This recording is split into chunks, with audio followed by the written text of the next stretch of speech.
자, 2차 C에서는 이제 고객, 그러니까 바이어를 만나는 좀 더 자세한 이야기를 함께 나눠보도록 하겠습니다. 우리가 장사를 하는 사람들은 손님이라고 부르죠. 좀 맞습니다. 커지면 이제 사업을 하는 분들은 고객이라고 부릅니다. 네. 근데 우리 수출을 하는 사람들은 바이어라고 부른단 네. 말이죠. 이 바이어라는 존재, 네. 항상 그 애증의 대상일 것 같아요. 예. 있으면 있어서 좋고 없으면 없어서 힘든 그런 사람들. 이 초보 수출 기업한테 가장 어려운 게 네. 결국에는 물건을 살 사람, 그러니까 네. 바이어가 어디에 있고 어떤 형태로 몇 살 먹고 남자인지 여자인지 어디 있는지 너무너무 알고 싶을 겁니다. 네. 이 메디컬 바이오 품목의 바이어를 발굴하는 어떤 전략이나 방법들이 있을까요?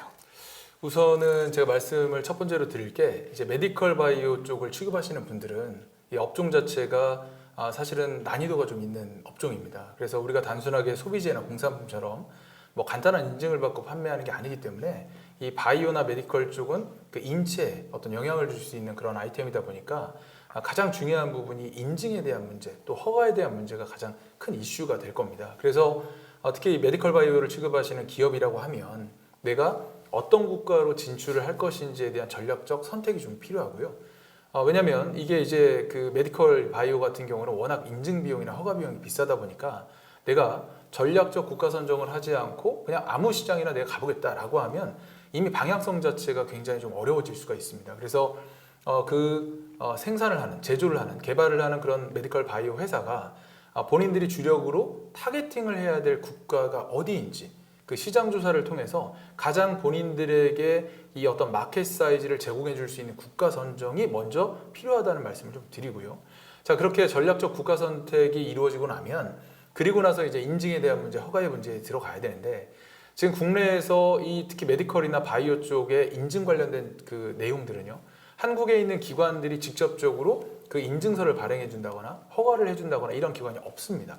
존재하고 있지 않기 때문에 우리나라에 있는 에이전트를 통해서 또는 우리나라의 그 외국계 인증회사의 한국 법인을 통해서 진행을 하셔야 되는데 이러한 모든 과정 자체가 전부 다 한국에 있는 법인이 같은 계열이지만 다른 회사라고 인식을 하시면 될 것 같습니다. 그래서 기업 내에서도 이렇게 인증이나 허가에 대한 문제를 에이전트를 통해서만 무조건 알아보지 마시고 우리가 미국 FDA나 유럽에 있는 유럽 커미션에 들어가면 이렇게 인증과 허가를 진행해주는 기업들, 기관들이 몇백 개, 몇천 개가 됩니다. 공식적으로 인정해주는 기관들이. 그래서 그러한 기관들을 직접 한번 구글링을 통해서 그 기관을 컨택을 해보시고 비용이라든지 그 다음에 어떤 기간이라든지 그 다음에 그 레퍼런스의 정도를 우리가 고려를 해서 진행을 하시는 게 가장 중요할 것 같습니다.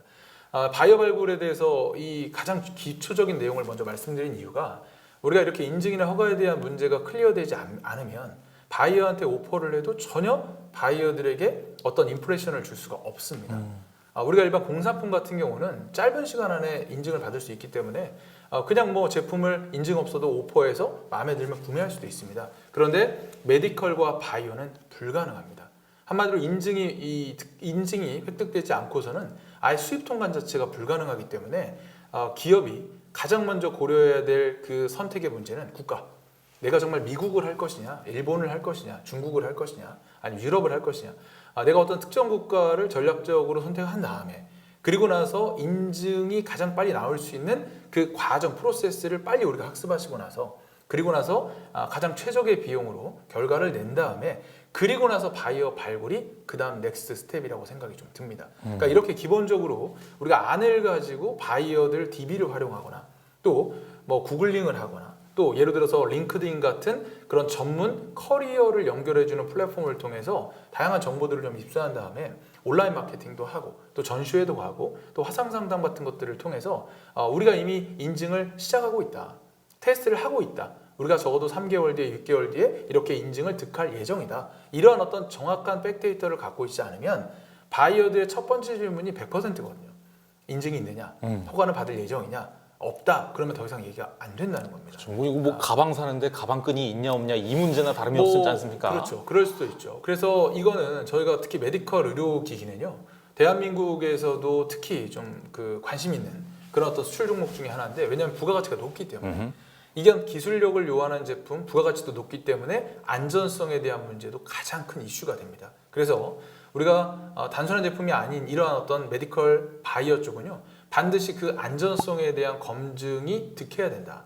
그렇다고 하면 인증을 통해서 글로벌 레퍼런스를 확보하고, 그리고 나서 바이어 컨택이 이루어져야만 그 다음에 사후 오퍼라든지 구매로 연결될 수 있다. 그렇지 않으면 바이어 발굴을 해서 컨택하는 건 사실 의미가 없을 수도 있습니다. 그렇습니다. 네.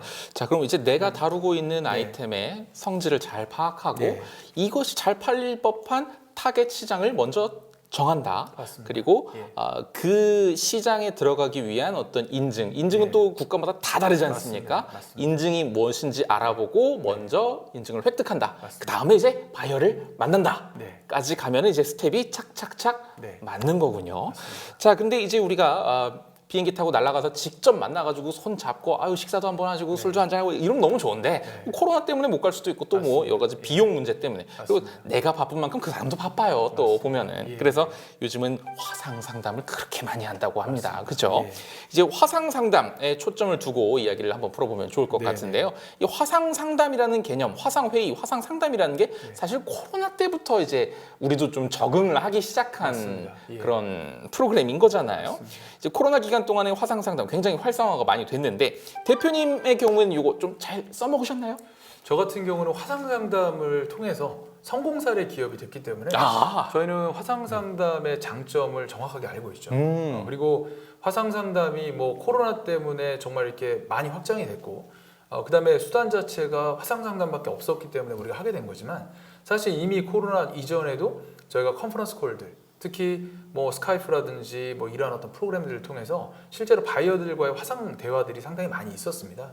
다만 코로나로 인해서 완전한 화상 상담으로밖에 할 수 없는 그런 전환이 이루어졌기 때문에 저희가 이제 화상 상담과 뭐 그냥 어떤 대면 상담에 대해서 구분을 했지만, 실제로 이건 옛날부터 존재를 했다는 거죠. 그래서 기업들이 좀 기억을 해주셔야 될 게 뭐냐면, 화상 상담이라고 해서 특별하게 내가 어떤 애티튜드, 매너에 대한 문제가 달라지느냐, 그게 아니라는 겁니다. 그래서 항상 바이어들과 상담을 진행을 하실 때는 이왕이면 한국과의 시차가 발생하는 미국이나 남미 또 유럽 이러한 국가들과 상담을 할 때 우리가 편안하게 파자마 차림으로 어떤 상담을 한다거나 이러한 것들은 사실 예의에서 상당히 이건 기본이 안 돼 있다라고 생각이 좀 들기 때문에 바이어들과 응대를 하거나 상담을 할 때는 이왕이면 좀 그래도 어느 정도의 웰 드레스한 상태에서 상담을 좀 해주시기를 좀 말씀을 좀 드리고요.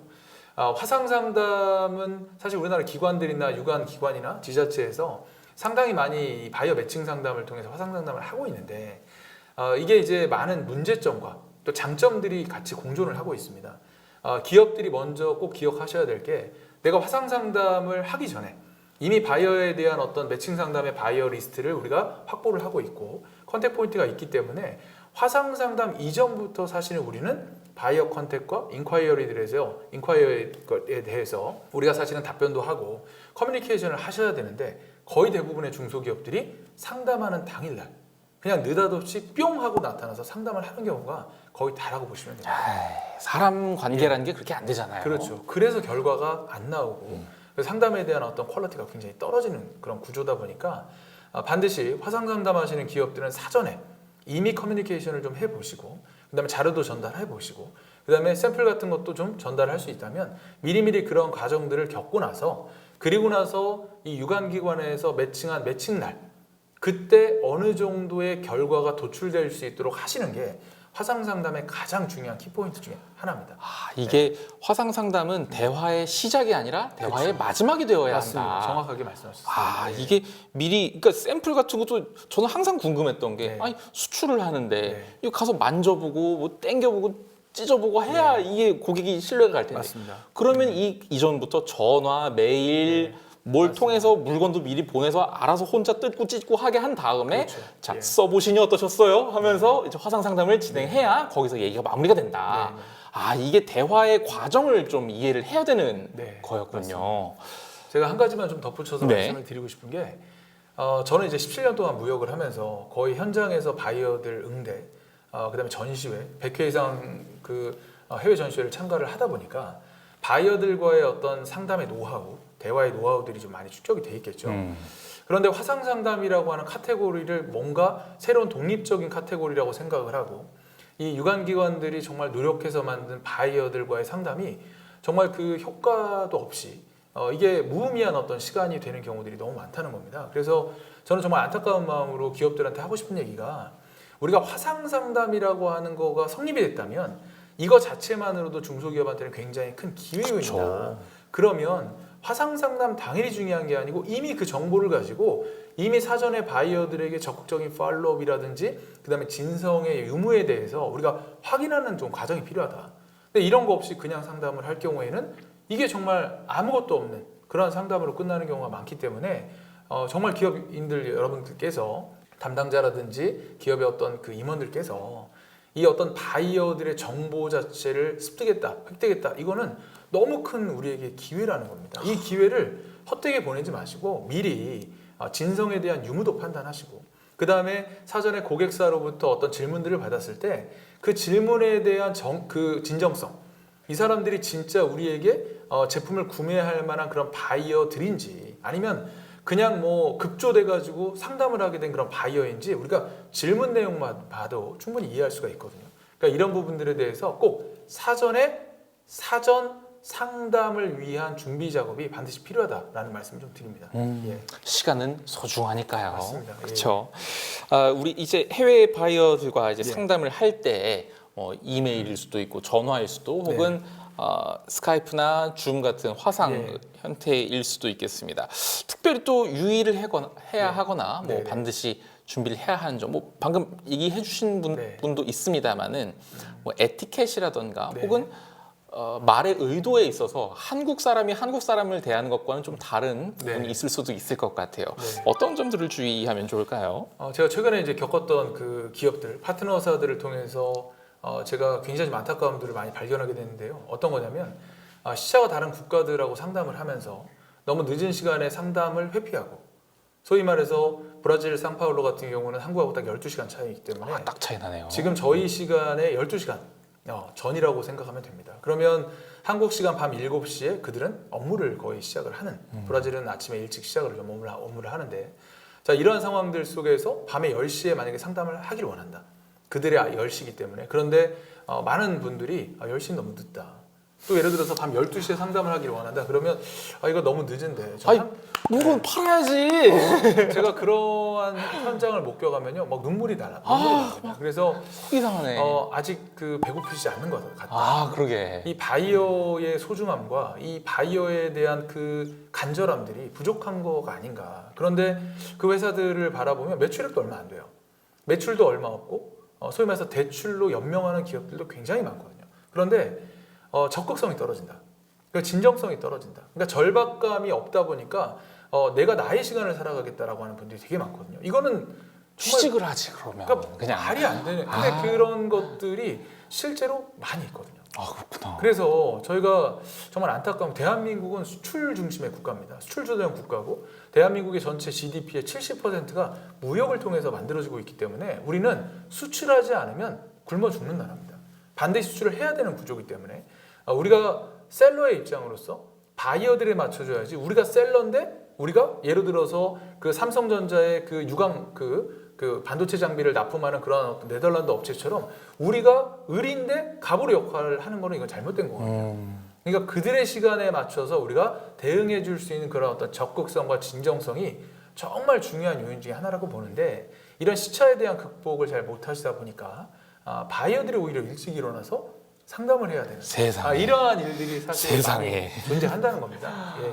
와, 아니 예. 이렇게 간단한 그리고 예. 어떻게 보면 기본적인 예. 그 말은 듣는 사람을 위해서 진행하는 것이기 네. 때문에 듣는 사람의 상황, 환경을 염두하고 진행해야 네. 한다라는 이 간단한 진리만 깨우쳐도 네. 고객을 한 사람을 더 만날 수 맞습니다. 있다라는 거.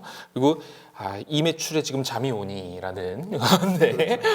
그렇죠. 급한 사람이 또 우물을 파야 되는 거니까요. 절박감이 떨어지는 거죠. 그렇죠. 네. 그런 사람들이 있기 때문에 우리가 조금만 절박하면은 우리에게 오는 기회가 더블이 될 수가 있다라는 거. 그래서 한편으로 감사한 건 저희처럼 전문무역 상사, 특히 저희처럼 제조를 하지 않은 이러한 어떤 트레이딩에 특화되어 있는 기업들이 그래도 살아남을 수 있는 그런 파이가 있다는 거. 그게 감사한 거죠. 왜냐하면 제가 어제도 새벽 3시에 잠을 잤습니다. 지금 벌써 여기 온 게 이제 뭐 아침 오전 시간인데 브라질에 있는 파트너하고 대화를 하다 보면 이제 아침에 업무 출근을 해서 뭐 이메일을 보내고 뭐 PO를 보내고 인콰이리를 보내면 제가 자고 일어나서 내일 대응하면 그들은 끝나 있는 거거든요. 그렇죠. 그럼 원데이, 투데이가 딜레이 되기 때문에 이게 업무 속도가 굉장히 떨어질 수밖에 없습니다. 그럼 적어도 내가 이 브라질이나 미국이나 아르헨티나 바이어들을 대한다면 그들이 적어도 오전 시간 업무를 소화할 수 있는 정도의 시간은 내가 스탠바이를 해줘야만 하루가 매끄럽게 이게 유기적으로 돌아갈 수 있다는 거죠. 그러니까 이러한 어떤 의지, 그러니까 저희 같은 회사들은 그게 이 내재가 돼 있는 거죠. 그래서 감사한 것도 있습니다, 사실은. 그래서 네. 먹고 살게 해주는 거죠. 네. 그럼 다들 주무세요. 이런 데 살 예, 테니까. 제가 하겠습니다. 네, 좋습니다. 제가 하겠습니다. 예. 네. 자, 그런데 이제 바이어를 만나는 것과 이제 바이어와 계약을 하는 것, 이 예. 전환율에 대한 얘기는 또 다른 문제가 이건 뭐, 된단 말이죠. 이 계약으로 전환하는 과정에 예. 있어서도 좀 팁이 될 만한 정확하게 딱 잡아서 안 놓치는 그런 네. 팁이 있을까요? 저의 어떤 사례를 보면요. 저는 이제 그 어찌됐건 이쪽 그 무역을 하면서 그래도 축적된 감각이라는 게 있잖아요. 우리가 사실 경험이 무역에서는 제일 중요한 건데 내가 우리 분야의 바이어 군인지 아닌지를 빨리 검증하고 판단할 수 있는 그런 어떤 동물적 그런 감각이라는 게 있습니다. 이거는 상담을 많이 해보면 자기도 모르게 알 수 있는 그런 촉이라는 게 발생을 하죠. 그래서 바이어들과의 어떤 연결이 됐을 때 이 바이어가 진성인지 아닌지를 빨리 판단을 해야 되고요.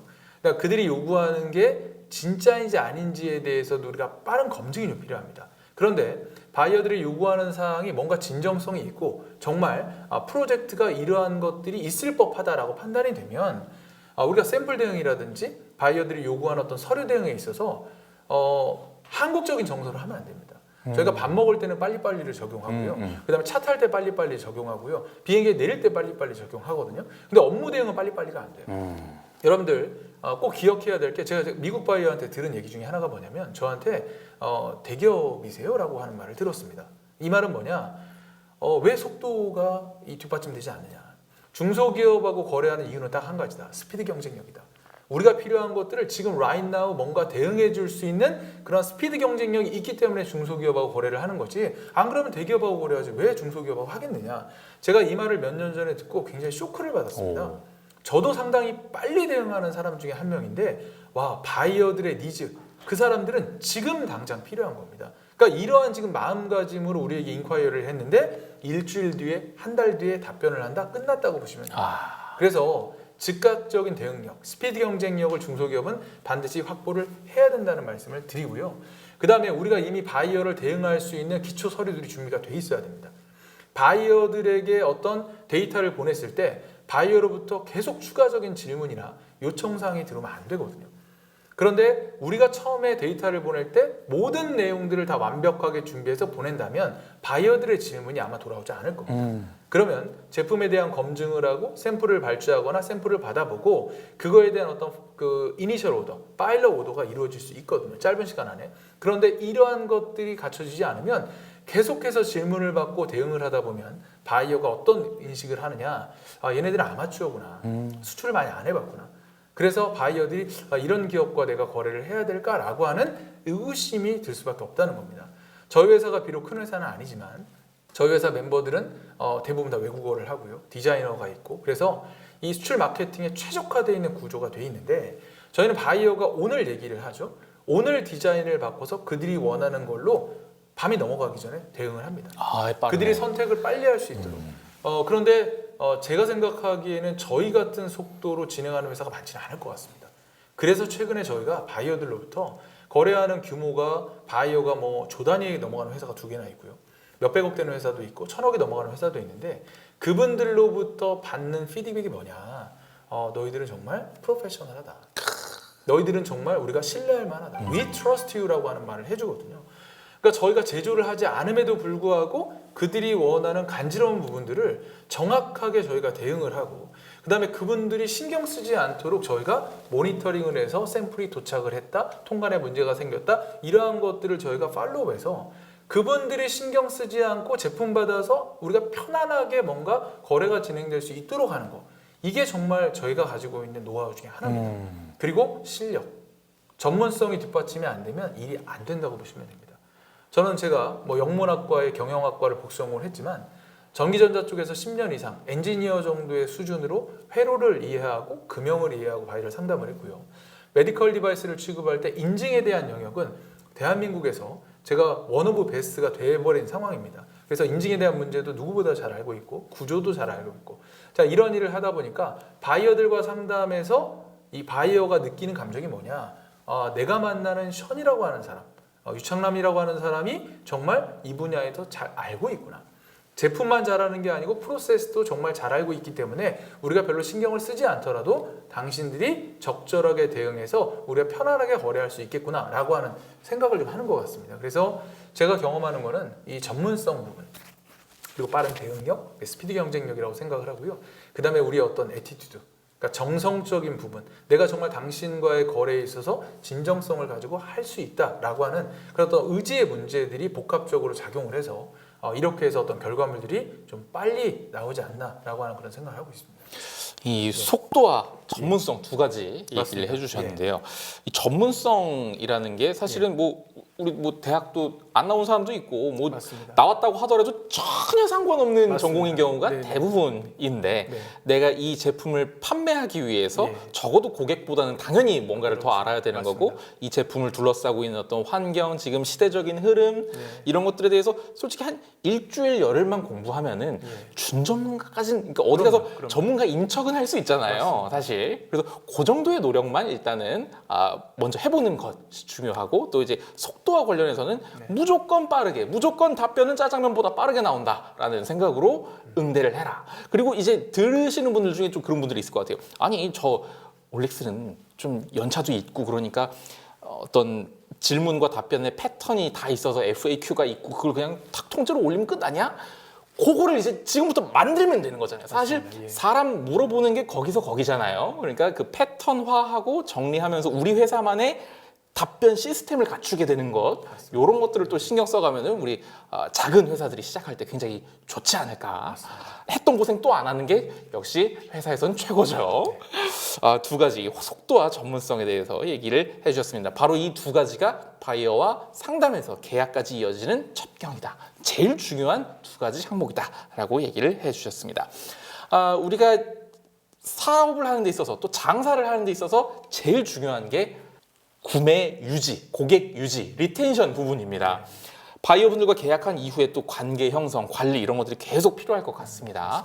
좋은 고객은 내가 죽을 때까지도 좋은 고객인 경우가 많으니까요. 네. 이런 관리를 어떻게 접근하고 계신가요? 우선 기본적으로 통화를 좀 자주 하고 있습니다. 바이어들과의 통화도 자주 하고 있고요. 컨퍼런스 콜도 좀 자주 해서 가급적이면 저희가 적어도 뭐 에브리데이는 아니더라도 뭐 일주일에 한 번이나 2주일에 한 번 정도는 거래가 활성화되지 않은 기업들하고도 이렇게 통화를 좀 하고 메시지를 좀 남기는 상황입니다. 그리고 저는 기본적으로 이제 코로나가 좀 이제 좀 잠잠해지면, 또는 코로나 상황들이 좀 개선이 되면 최대한 고객사들을 1년에 한 번 정도는 좀 만나보려고 노력을 와. 하고 있고요.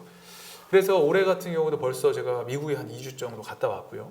그다음에 하반기에만 해도 제가 다음 달에는 캄보디아, 그다음에 프랑스, 영국, 그다음에 미국, 브라질까지 제가 한 2달 정도의 지금 해외 출장이 예정이 돼 있습니다. 이슈가 있어서 가는 건 아니고요. 전시회도 있고 그다음에 바이어 상담도 있고 하다 보니까, 그러니까 거래가 유지되는 기업들에게 더 나은 거래를 위해서, 또 유지하기 위해서 내가 이렇게 멀리 비행기 타고 날라왔다라고 하는 게, 이게 얼굴과 얼굴을 맞대고 하는 것과 그냥 우리가 이 화상 상담으로 하는 건 분명히 한계가 있거든요. 그래서 저는 가장 중요하게 생각되는 게, 우리가 정량적인 수치도 중요하나 정성적인 부분들이 반을 차지하고 있다. 그러면 바이어들과의 이 유대 관계를 유지하고 같이 식사하고 차 한잔하고 그들과 악수를 하면서 느낄 수 있는 그런 어떤 교감, 이러한 것들을 적어도 1년에 한 번씩은 무조건 해야겠다라고 생각을 하고 있고요.